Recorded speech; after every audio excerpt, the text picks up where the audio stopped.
శ్రీ మహాగణాధిపతయే నమః. ఐం మహాసరస్వత్యే నమః. శ్రీ లలితాంబికాదేవి నమః.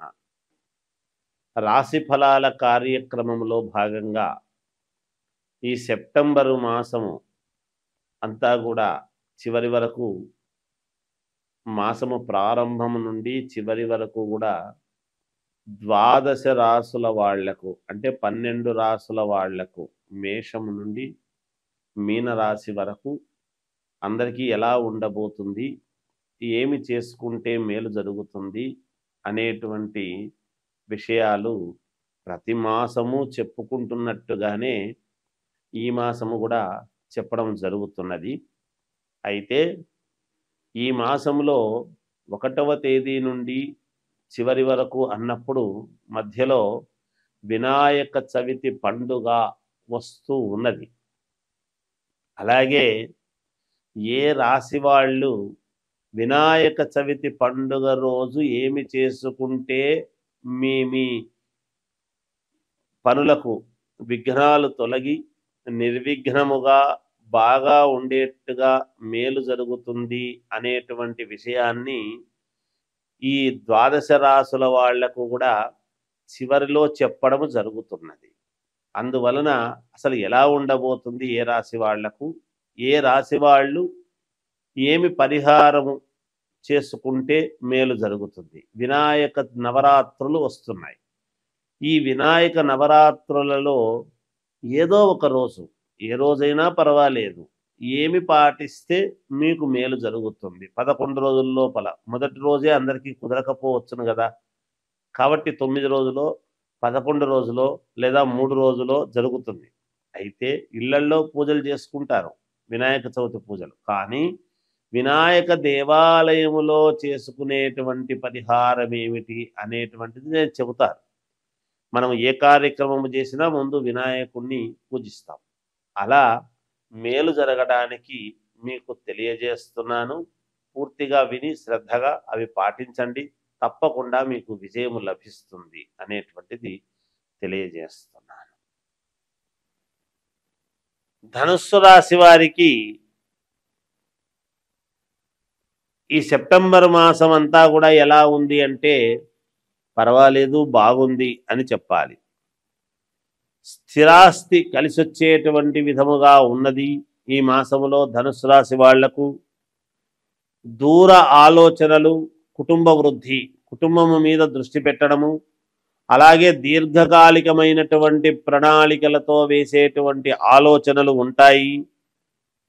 వృధా భ్రమణం అంటే వృధాగా తిరగాల్సినటువంటి పరిస్థితి వస్తుంది. ఒకసారి బట్టి 4 సార్లు ఒక పని గురించి తిరిగి ఆ పని కాలేదే, అవలేదే అనేటువంటి చిన్న ఇబ్బంది అనేటువంటిది ఉంటుంది. ధనము వ్యయం, ఉన్నటువంటి ధనాన్ని వ్యయం చేసుకోవటం జరుగుతుంది. అనూహ్యముగా ఖర్చు పెట్టాల్సినటువంటి ఇది ఏర్పడుతుంది. బంధువులలో ఎవరికో అనారోగ్య కారణముగా మీరు వెళ్ళి అక్కడ కాస్త ఖర్చు చేసుకోవడం కానీ, లేదా కించిత్ మానసికమైనటువంటి బాధ అనేటువంటి పడడం కానీ జరగవచ్చును. సకాలములో భోజనము, నిద్ర అనేటువంటిది లేక కాస్త శరీరానికి నలతగా ఉండి డాక్టర్ దగ్గరికి వెళ్ళి చూపించుకునేటువంటి అవసరము రావచ్చును. గృహమునందు శుభకార్యము చేయడం జరుగుతుంది. వెంటనే నిర్ణయం తీసుకుంటారు. లేదా ఎప్పటి నుంచో జరుగుతూ ఉండేటువంటిది ఒక కొలిక్కి వచ్చి ఇంట్లో పెళ్లి చెయ్యాలి అనేటువంటి భావనతో దానికి తగినట్టుగా మార్గము ముందుకు వెళ్ళడం జరుగుతుంది గాక. బంధుమిత్రుల సమాగమనము అనేటువంటిది ఉన్నది. బంధువులు, మిత్రులు అందరూ కూడా ఒకేసారి రావడం జరుగుతుంది. ఎందుకు వస్తారు బంధువులు, మిత్రులు ఒకేసారి రావాలంటే? ఇంట్లో ఏదైనా శుభకార్యము లాంటిది జరిగితేనే, లేదా మనకు ఒక బిరుదు లాంటిది రావటము, లేదా ప్రభుత్వాలు గుర్తించి ఏదైనా ఉన్నతమైనటువంటి పదవి ఇస్తేనో సంతోషంలో రావటము కానీ, ఇలాంటివి రాజకీయ నాయకుల్లో కావచ్చు, లేదా వ్యాపారము చేసుకునేటువంటి వాళ్ళు వ్యాపారంలో మంచి లాభాలు వచ్చినప్పుడు ఒక గెట్ టుగెదర్ లాంటిది ఏదైనా చేసుకుని అందరినీ పిలిచితే కానీ వీళ్ళందరూ రావటము ఇది కాదు. ఇలా ఏదో ఒక రకమైనటువంటి ఆనందము కలిగినప్పుడే కదా బంధువులు మిత్రులు అందరూ కూడా వస్తారు. అలాంటి సన్నివేశాలలో రావచ్చును.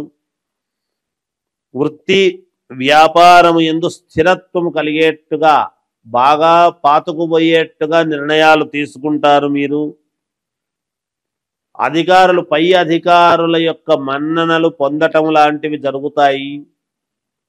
అలాగే శారీరకమైనటువంటి శ్రమ అనేటువంటిది బాగా పడవలసినటువంటి ఇది ఏర్పడుతుంది. కాస్త ధన నష్టము అనేటువంటిది కూడా ఉంటుంది.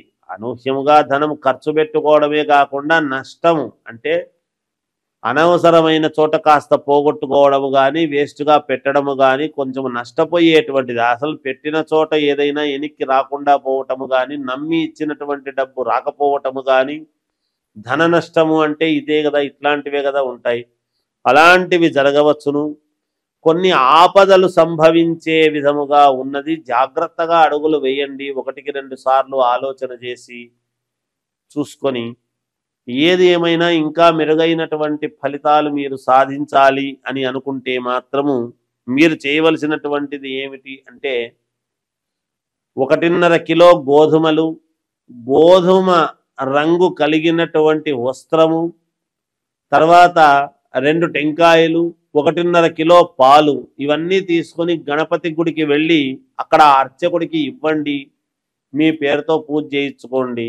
మీకు తప్పకుండా విఘ్నాలు తొలగిపోయి మీరు నిర్విఘ్నముగా ముందుకు వెళ్ళేదానికి అవకాశాలు ఏర్పడతాయి. జయోస్. భాద్రపద మాసము యొక్క విశిష్టత వైశిష్ట్యం ఏమిటి అని మనం ఒక్కసారి చూసుకున్నట్లయితే శ్రావణ మాసం అయిపోతూనే భాద్రపద మాసము వస్తుంది. భాద్రపద శుద్ధ చవితి వినాయక చవితి. ఆ వినాయక నవరాత్రులు 11 రోజుల 9 రోజుల అనేటువంటిది మనం చేయడం జరుగుతూ ఉన్నది వినాయక నవరాత్రులు. అయితే భాద్రపద మాసము అనంగానే కలవు చండీ వినాయకవు అని. కలియుగములో చండీ అంటే అమ్మవారు పార్వతీదేవి కదా, అందువలన అమ్మవారిది వినాయకవు అన్నాడు. అంటే వినాయకుడు. మనం ఏ కార్యక్రమము చేసినా ఏ పూజ చేసినా ఏది తలపెట్టినా ముందు గణపతి పూజ చెయ్యందే, ముందు గణపతి స్మరణ చెయ్యనిదే మనం ఏది చేయటానికి లేదు. ఎందుకంటే దేవతలు కూడా గణపతికి ప్రథమ గణాధిపత్యం అనేటువంటిది ఇచ్చారు. కాబట్టి మనము కార్యము ఏది తలపెట్టినా అది నిర్విఘ్నముగా సాగాలి అంటే అందుకని వినాయకుడి యొక్క మననం మనం చెయ్యాలి. అందుకే ఏదైనా ఒక శుభకార్యం చేస్తున్నామంటే ముందు వినాయకుడిని చేసి పెట్టకూడదు పసుపుతో. అలా వినాయకుడిని చేసి పెట్టాము అంటే కార్యక్రమం అంతా ఆలస్యం అవుతుంది. వచ్చి పీటల మీద కూర్చున్న తర్వాతనే ఇంకా వినాయకుడిని చేయటం అనేది జరుగుతుంది. ఇది మనం గుర్తుంచుకోవాలి. చాలామంది పూజారులు కావచ్చు, పౌరోహితులు కావచ్చు ఇది పాటిస్తారు చాలామంది. అలా విఘ్నాలు కలిగించేటువంటి వాడు వినాయకుడే, ఎవరో కాదు. అందుకనే మనము ఎటువంటి విఘ్నాలు లేకుండా నిర్విఘ్నముగా సాగాలి స్వామి అనేటువంటి ఇదితో మనం వినాయకుని పూజలు చేస్తాం. అటువంటి వినాయక నవరాత్రులు అనేటువంటివి మనము జరుపుకుంటూ ఉంటాము ఈ యొక్క ఇదిలో. తర్వాత ఈ నిమజ్జనము అది అయిన తర్వాత వెంటనే మహాలయ పక్షాలు ప్రారంభమవుతాయి 18వ తేదీ నుండి. మహాలయ పక్షాలు అంటే ఆ పక్షమి 15 రోజులు మనం ఏమి చేయడానికి ఉండదు. మహాలయ పక్షాల్లో అంటే పితృకార్యక్రమాలు అవి చేసుకోవటానికి చాలా ఉపయోగపడతాయి. అంటే పొరపాటున గనక మనము ఎప్పుడైనా పితృకర్మలు చేయకపోతే లేదా పితృదోషాలు ఉండేటువంటి వాళ్లకు వంశపారపర్యముగా మేము ఎంత కష్టపడుతున్నా మాకు బాగా జరగడం లేదు గురువు గారు, ఏమి దోషం ఉందో ఏమో, మా జాతకాల్లో మేము అన్నీ చూపించుకున్నాము, మరి ఎందుకో మేము ముందుకు వెళ్ళలేకపోతున్నాము, మేము ఈ వ్యాపారంలో కలిసి రావడం లేదు, ఈ ఉద్యోగంలో నాకు ఇబ్బందిగా ఉంది, లేదా ఇది జరగడం లేదు అని వస్తారు. చాలా మందికి పితృదోషాలు అనేటువంటివి ఉంటాయి. ఈ పితృదోషాలు అనేటువంటివి ఎక్కడి నుంచి వస్తాయంటే మనము చేసేటువంటి పనులు మన పిల్లలకు రావటం అనేటువంటిది జరుగుతుంది. అందుకనే మనము పుణ్యము చేస్తే పుణ్యము పిల్లలకు వస్తుంది, మనం ఏదైనా ఇబ్బందులు చేస్తే ఇబ్బందులు పిల్లలకు వస్తాయి. అది గమనించాలి. అది అలాంటి పితృదోషాలు అవి ఉండి వాటి వలన ఎవరెవరికి ఎటువంటి పితృదోషాలు ఉన్నాయి ఏమిటి అనేటువంటి వాటి పరిహారాలు చేసుకోవటానికి మనము జీవితంలో ముందుకు వెళ్ళటానికి ఆ మహాలయ పక్షం అనేటువంటివి మనకు చాలా వరకు మేలు చేస్తుంది.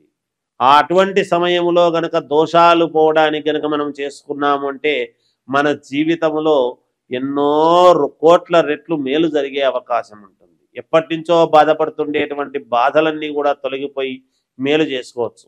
అయితే ఎటువంటి పరిహారాలు గురువుగారు అనవచ్చును. అయితే ఎవరి జాతకాన్ని బట్టి వాళ్ళకు పరిహారాలు ఉంటాయి, ఎవరి స్థితిగతులను బట్టి వాళ్ళకు పరిహారాలు ఉంటాయి. అంటే స్థితిగతులను బట్టి పరిహారాలంటే డబ్బు గురించి అని కాదు, జాతక స్థితిగతులను బట్టి, జాతకములో ఉండేటువంటి నవగ్రహ స్థితిగతులను బట్టి నేను చెబుతున్నాను. ఆస్తిపరుడైతే ఎక్కువ ఉంటుంది, ఆస్తి లేని వాళ్ళకైతే తక్కువ ఉంటుంది అని ఆ ఉద్దేశంతో అనడం లేదు. అంటే ఉన్న గ్రహస్థితులను బట్టి, వాటి యొక్క కర్మ ఫలితాలను బట్టి, పితృదోషాలు ఎటువంటివి ఉన్నాయి ఏమిటి అనేటువంటిది చూసుకొని ఎటువంటి దోషాలను మనము పోగొట్టుకుంటే మేలు అనేటువంటి దానికి మహాలయ పక్షాలు ఉన్నాయి. ముందు వినాయకుడి యొక్క పూజలు జరుగుతూ ఉన్నాయి, నవరాత్రులు. ఇవి రెండూ కూడా భాద్రపద మాసములో రావటము విశేషం. ఎప్పుడూ కూడా భాద్రపద మాసంలోనే వస్తాయి, దీంట్లో పెద్దగా ఏమీ ఆలోచన ఏమి లేదు. అంటే పౌర్ణమి వరకు చూడండి, భాద్రపద శుద్ధ పౌర్ణమి వరకు వినాయకుడి యొక్క వ్యవహారాలన్నీ కూడా నడుస్తాయి. ఆ తర్వాత పౌర్ణమి తర్వాత నుంచి మహాలయ పక్షాలు మళ్ళీ అమావాస్య వరకు ఉంటాయి. ఆ తర్వాతనే మనకు ఏమిటి అంటే మళ్ళీ నవరాత్రులు, అమ్మవారి నవరాత్రులు. అందుకే నేను మొదట్లోనే కలవు చండీ వినాయకవు అన్నాను. అమ్మవారి నవరాత్రులు అంటే మొదట కొడుకువి నవరాత్రులు, తర్వాత తల్లికి నవరాత్రులు. వీళ్ళిద్దరికే నవరాత్రులు. పేరు ఏది పెట్టినా గుప్త నవరాత్రులని ఇవన్నీ కూడా తర్వాత మళ్ళీ మనం చెబుతాం మామూలుగా. అవి ఏవి పెట్టినా ప్రాధాన్యత ఏమిటి అంటే గణపతి నవరాత్రులు, ఈ దసరా శరన్నవరాత్రోత్సవాలకు అమ్మవారి నవరాత్రులు. అందుకే తల్లి కొడుకు, ఇంట్లో పెద్ద కొడుకు ప్రతి వాళ్లకు కూడా పెద్ద కొడుకు వినాయకుడితో సమానమే, చిన్న కొడుకు సుబ్రహ్మణ్య స్వామితో సమానమే. అదేమిటి గురువుగారు ఒకవేళ 3-4 కొడుకులు ఉంటే అని అనుకోవచ్చు. నేను మాట వరుసకే చెప్పాను పెద్ద కొడుకు వినాయకుడు లాంటి వాడు అని. ఎందుకంటే బరువు బాధ్యతలు వినాయకుడికి తెలిసినంతగా ఎవరికి తెలియదు. అందుకని ఆయనకు మనము ఆరాధించడంలోనే మన బరువు బాధ్యతలన్నీ కూడా తొలగాలి, మేలు జరగాలి అని కదా మనం పూజిస్తాం. అందువల్ల చెప్పాను. ఈ భాద్రపద మాసాన్ని అందరూ కూడా సద్వినియోగం చేసుకొని మీకు తగిన తోచిన విధముగా గణపతి నవరాత్రులలో పాల్గొని మీరు ఇది చేసుకోండి. తర్వాత మహాలయ పక్షాలలో మీకు కావాల్సినటువంటి అయ్యగారుల దగ్గరికి వెళ్ళి మీ జాతకాలను చూపించుకొని ఏమైనా పితృదోషాలు ఉంటే ఈ మహాలయ పక్షంలో ఈ 15 రోజులలో అవి పోగొట్టుకునే విధముగా చేసుకోండి. తద్వారా మీ ఎదుగుదలకు మీరే మూర్ధన్యులు కండి, మేలు జరుగుతుంది. జయోస్తు.